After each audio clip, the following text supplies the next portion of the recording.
No, I know Right. yeah, but So you in your question, how is like why? yeah, There we go. yeah. I know you, man. I'm gonna let you put that on Yeah, me yeah.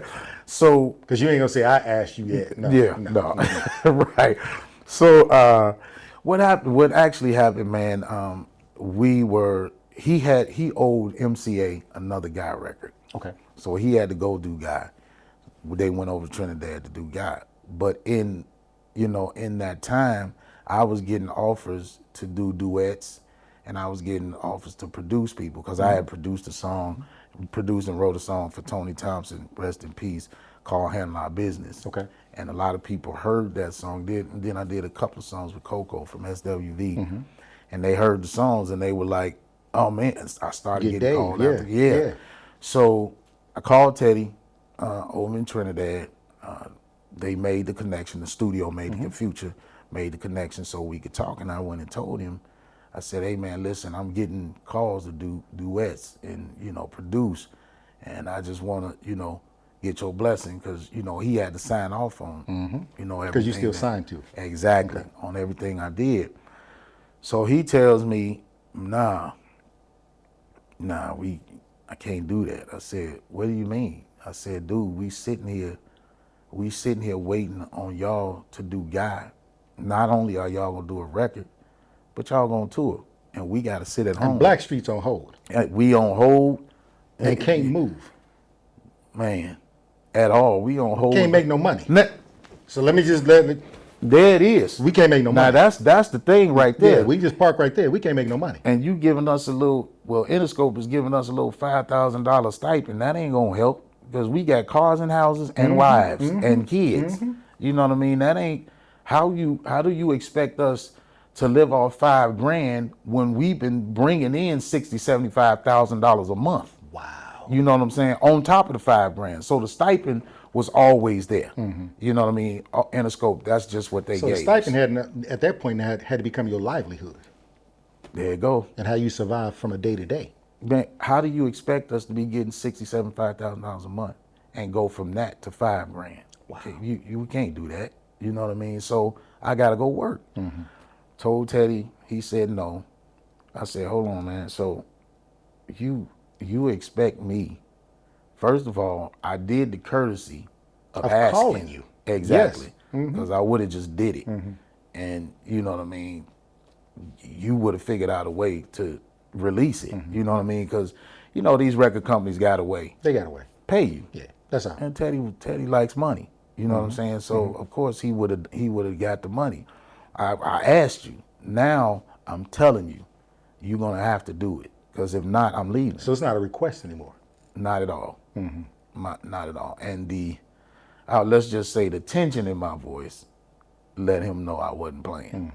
So The Chicago came out. that right and stood on my shoulder. Okay. You know what I mean? You already know. I already know. You're a Detroit guy. Yeah, You already I know. know. We right next door. Yeah. So, he was like, well, it's gonna have to be what it's gonna be. I said, oh really? That's what you doing that?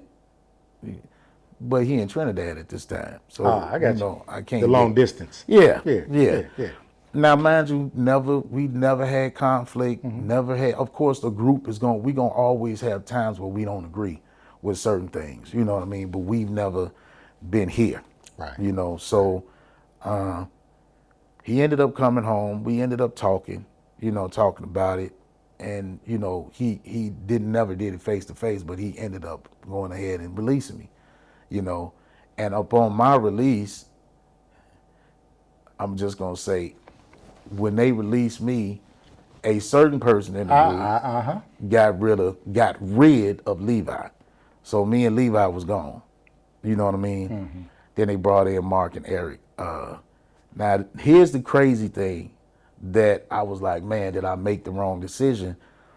Because the Guy album ended up not happening. He left. Matter of fact, after I was gone, they ended up not finishing the album because Aaron and Damien and Teddy fell out. Yeah, they got in their little beef. And what do you know?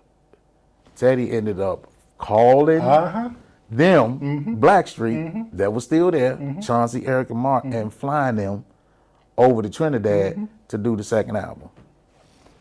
And dude, when I tell you, when that No Diggity came out, I was pissed. I was, first of all, it was a remake. It was a remix of a song on our first album called "Like the Way You Work." Okay. So I was upset. Just took the hook of it. Yeah, and No Diggity actually came from LL Cool J. He was saying No Diggity on the Like the Way You Work remix. So it was that's how it really came to be. But Will Stewart, rest in peace. He actually ended up taking it and flipping it and making it a song. So Teddy didn't write the song. This guy named Will Stewart wrote it.